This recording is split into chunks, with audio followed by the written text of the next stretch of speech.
ناظرین، یہ کہانی ہے ایک جاپانی پر اسرار تھرلر فلم آنر اسٹوڈنٹ کی، اور یہ ایک چھوٹے جاپانی شہر کے ایچیکاوا ہائی اسکول سے شروع ہوتی ہے۔ سینئر طلباء کلاس روم میں اپنے حالیہ ٹیسٹ کے نتائج حاصل کر رہے ہیں۔ ان میں سے ایک طالبہ میاموٹو آسوکا ہے، جو ایک دوست مزاج یعنی فرینڈلی مگر تعلیمی طور پر کمزور اسٹوڈنٹ ہے۔ حالانکہ یہ ٹیسٹ اب تک کا سب سے آسان ٹیسٹ تھا، اس نے ایک بھی جواب صحیح نہیں دیا اور 0 نمبر حاصل کیا۔ اس کا فرینڈ یوشیدا فرینڈلی اور مثبت مزاج رکھنے والا پرسن تھا، جو کہتا ہے کہ 0 آسوکا کا خوش قسمت نمبر ہے۔ انہیں استاد کی طرف سے ڈانٹ پڑتی ہے، جو جانتا ہے کہ اگر آسوکا نے پڑھائی شروع نہ کی تو اس کا مستقبل مایوس کن ہوگا۔ ہسٹری کے ایک اور امتحان کا وقت آتا ہے، جس سے آسوکا خوف زدہ ہوتی ہے۔ پہلا سوال اس سے یہ پوچھا جاتا ہے کہ وہ ایک ایسا یادگار نام بتائے جو سکے پیش کرنے پر خواہشیں پوری کرنے کے لیے مشہور ہو۔ آسوکا کو کوئی جواب نہیں آتا، لیکن وہ جگہ خالی چھوڑنے کی بجائے ایک بے ترتیب جگہ کا نام گچیمو لکھ دیتی ہے۔ جیسے ہی وہ یہ نام کاغذ پر لکھتی ہے، کھڑکی کے باہر ایک چمکدار روشنی نظر آتی ہے۔ شہر کے کسی علاقے میں ایک عجیب و غریب جنگل کا راستہ خود بخود بنتا ہے۔ اگلے دن وہ اور یوشیدا اسکول جا رہے ہوتے ہیں جب وہ اس راستے کے سامنے آتے ہیں۔ انہیں یاد نہیں آتا کہ یہ راستہ پہلے یہاں تھا، جس سے ان کی کیوریاسٹی بڑھتی ہے۔ تجسس کی وجہ سے یہ جوڑا اسے دریافت کرنے کا فیصلہ کرتا ہے۔ 1 منٹ کی چہل قدمی کے بعد وہ ایک درگاہ پاتے ہیں جس کا نام وہ نہیں پڑھ پاتے۔ آسوکا ایک سکہ پھینکتی ہے اور اگلے ٹیسٹ میں 100 نمبر حاصل کرنے کی خواہش کرتی ہے۔ پھر دونوں اسکول واپس آ جاتے ہیں، لیکن اس دریافت پر زیادہ نہیں سوچتے۔ وہ پچھلے ٹیسٹ کا نتیجہ حاصل کرتے ہیں اور آسوکا کو 100 میں سے 5 نمبر ملتے ہیں۔ وہ خود کو ڈانٹتی ہے کہ اس نے درگاہ کی طاقت پر یقین کیا۔ اس دن کلاس میں ایک اور کوئز ہوتا ہے، جس میں عالمی سیاست پر سوالات پوچھے جاتے ہیں۔ پہلا سوال یہ ہوتا ہے کہ موجودہ جاپانی وزیر اعظم کا نام کیا ہے؟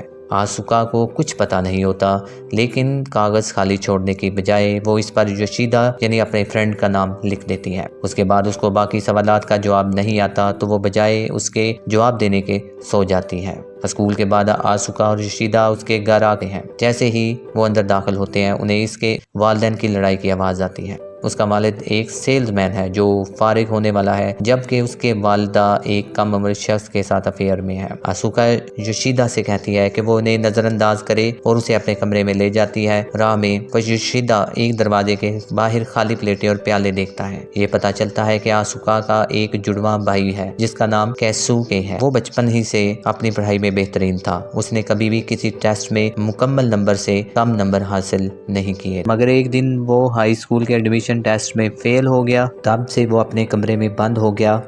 وہ کسی سے بات نہیں کرتا اور ہمیشہ کمپیوٹر پر گیمز کھیلتا رہتا ہے۔ آسوکا اپنے بھائی کے بارے میں بات کرتے ہوئے غمگین ہو جاتی ہے۔ اسے بہتر محسوس کرانے کے لیے یوشیدا سپر مارکیٹ جاتا ہے تاکہ انہیں کچھ کھانے کے لیے لا کر دے سکے۔ دوسری طرف ان کے استاد امتحان کے پرچے چیک کر رہے ہوتے ہیں۔ اچانک درگاہ چمکنا شروع ہو جاتی ہے اور ٹیچر کی اینک بھی چمکنے لگتی ہے۔ کچھ وقت بعد آسوکا یوشیدا کو کال کرتی ہے اور پوچھتی ہے کہ اتنا وقت کیوں لگ رہا ہے۔ یوشیدا کہتا ہے کہ وہ بہت مصروف ہے اور آج نہیں مل سکے گا۔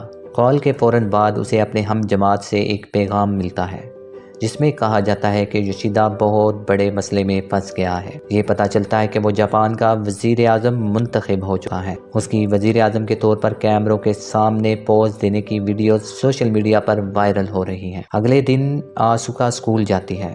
ابھی تک وہ الجھن میں ہے کہ جو اس کا فرینڈ گروسری کی خریداری کے لیے گیا تھا، وہ وزیر اعظم کیسے بن گیا۔ اسکول میں مختلف ملکوں کے پریزیڈنٹس کے لاپتہ ہونے کی خبریں بھی گردش کر رہی ہیں۔ یعنی ٹیچر پرچہ چیک کر کے آتا ہے اور خوشی سے آسوکا کو اس کا پرچہ یعنی پیپر دیتا ہے۔ حیرت کی بات یہ ہے کہ اسے ٹیسٹ میں مکمل نمبر ملے ہیں، حالانکہ اس نے زیادہ تر پرچے کو خالی چھوڑ دیا تھا۔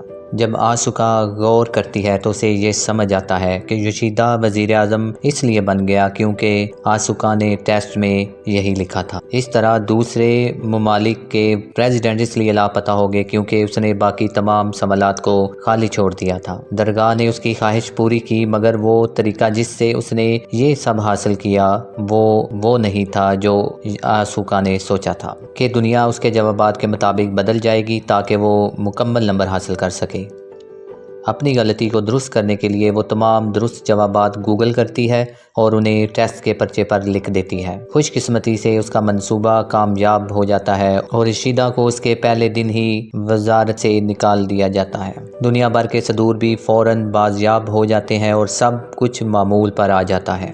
پھر اگلے دن ٹیسٹ کا وقت آتا ہے۔ اس بار آسوکا نروس نہیں ہوتی کیونکہ اگر وہ کسی میتھ کے سوال میں غلط جواب دیتی ہے تو زیادہ کچھ نہیں بدلنے والا۔ اسکول کے بعد یوشیدا دوبارہ آسوکا سے ملتا ہے اور اسے بتاتا ہے کہ اسے نوکری سے نکال دیا گیا ہے۔ آسوکا اسے پیسیفائی کرتی ہے اور پھر اسے اپنی عجیب طاقت کے بارے میں سچ بتا دیتی ہے۔ یوشیدا اس پہ یقین نہیں کرتا اور کہتا ہے کہ وہ کچھ لکھ کر دکھائے تاکہ اس کی طاقت ثابت ہو سکے، لیکن اس سے پہلے کہ وہ ایسا کر سکے شہر کے درمیان میں ایک ٹاور ہلنا شروع کر دیتا ہے، یہ اس وجہ سے جو اس نے میتھ ٹیسٹ میں غلطی کی تھی۔ آسوکا فوراً سال کے کمرے کی طرف دوڑتی ہے اور غلطی کو درست کرتی ہے۔ آخرکار ٹاور کو اس کی اصل شکل میں واپس لے آتی ہے۔ ٹی وی پر ماہرین بھی یہ نہیں سمجھ پاتے کہ عمارت کے ہلنے کی وجہ کیا تھی۔ گھر واپس جاتے ہوئے آسوکا اور یوشیدا اس جگہ جاتے ہیں جہاں پہلے درگاہ تھی، مگر اب وہ جگہ مکمل طور پر غائب ہو چکی ہے۔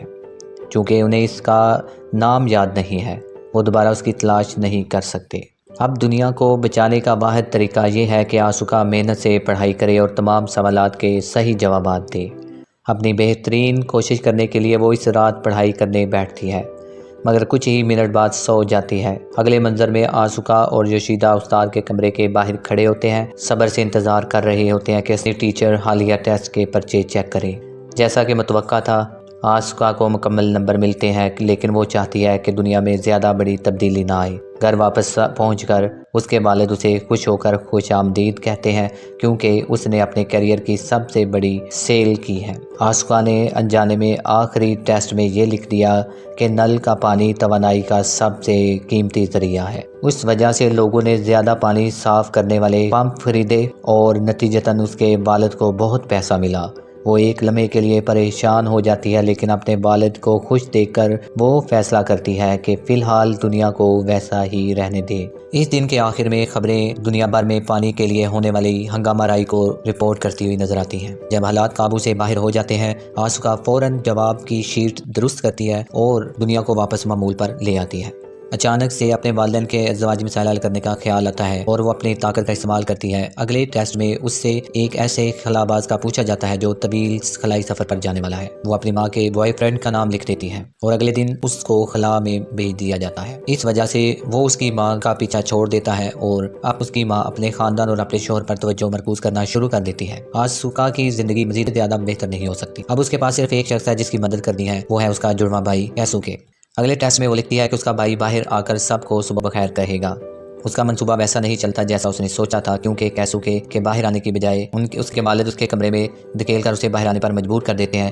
اس سے خاندان میں ایک بڑی بحث آرگومنٹ چھڑ جاتی ہے۔ یہ ظاہر ہوتا ہے کہ اس کے والد کو دوبارہ نوکری سے نکالنے کی دھمکی دی گئی ہے اور اس کی ماں نے دوسرے مردوں سے تعلقات استوار کر لی ہیں۔ آسوکا آخرکار سمجھ جاتی ہے کہ اپنی طاقت سے مسائل حل کرنا صرف ٹیمپریری ہے۔ وہ اپنے بھائی سے بات کرنے کے لیے حقیقی کوشش شروع کرتی ہے۔ ایکیڈیمک جینیس ہے، وہ ہر روز اس کے دروازے کے باہر بیٹھ کر اونچی آواز میں پڑھتی ہے۔ وہ کئی مسٹیکس کرتی ہے جو کیسوکی کو پریشان کرتی ہے، لیکن وہ اسے کچھ دن تک کوئی اصلاح نہیں کرتا۔ پھر ایک دن وہ ایک ریاضی کے سوال کو چھوڑنے کی کوشش کرتی ہے کیونکہ وہ بہت مشکل ہوتا ہے۔ کیسوکی پہلی بار بات کرتا ہے اور اسے بتاتا ہے کہ اسے کیسے حل کرنا ہے۔ اپنے بھائی کی رہنمائی کی وجہ سے آسوکا مزید محنت سے پڑھنا شروع کر دیتی ہے، حالانکہ وہ صرف بند دروازے سے ہی اس سے بات کرتا ہے۔ آخرکار اس کے والد سیلز مین شپ کی کتابیں پڑھنا شروع کر دیتے ہیں اور اپنے کام میں اضافی محنت کرتے ہیں۔ اس کی ماں بھی اپنے تمام جاننے والوں کو، تعلق رکھنے والوں کے نمبروں کو اپنے فون سے حذف کر دیتی ہے اور اپنے خاندان پر توجہ مرکوز کرتی ہے۔ ایک ہفتے بعد آسوکا بغیر کسی کی مدد کے ایک ٹیسٹ میں مکمل نمبر حاصل کرتی ہے۔ وہ خوشخبری کے ساتھ کیسوکی کے پاس دوڑتی ہوئی جاتی ہے، لیکن وہ پھر بھی دروازہ نہیں کھولتا۔ اگلے دن صبح آسوکا اور اس کے والدین کھانے کی میز پر بیٹھ کر کھانا کھا رہے ہیں۔ ان کو حیرت کا سامنا کرنا پڑتا ہے جب کیسوکی نیچے آ کر ان سے ملتا ہے۔ وہ اپنے والدین سے معذرت کرتا ہے کہ اس نے ہار مان لی تھی اور وہ وعدہ کرتا ہے کہ وہ اب اسے بہتر کر کے دکھائے گا۔ ایک دن جب وہ اسکول جا رہے ہوتے ہیں، آسوکا اور یوشیدا کو آسوکا کے بیگ میں پہلا ٹیسٹ پیپر ملتا ہے۔ اس نے اسے پاڑ دیا تھا کیونکہ اس نے صرف 5 نمبر حاصل کیے تھے۔ وہ ٹکڑوں کو جوڑتی ہے جو اچانک اس میں ایک راستہ بناتا ہے جو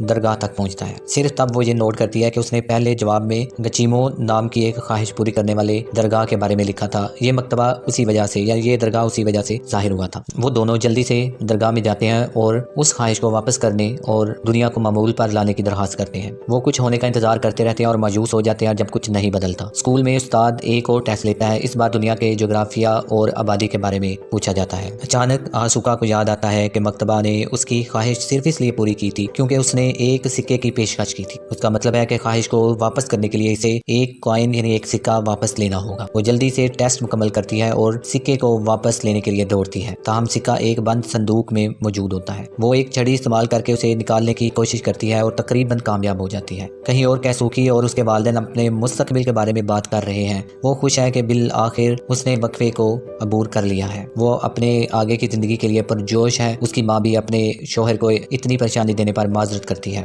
خاندان آخرکار ایک نشست میں اپنے اختلافات حل کرتا ہے۔ اسی دوران ہم دیکھتے ہیں کہ آسوکا کا ٹیچر تازہ ترین ٹیسٹ کی درجہ بندی کر رہا ہے۔ وہ آسوکا کے پیپر تک پہنچتا ہے اور وہ ہمیشہ کی طرح 100 نمبر حاصل کرتی ہے۔ اسی وقت وہ اتفاقاً سکہ دوبارہ صندوق میں گرا دیتی ہے۔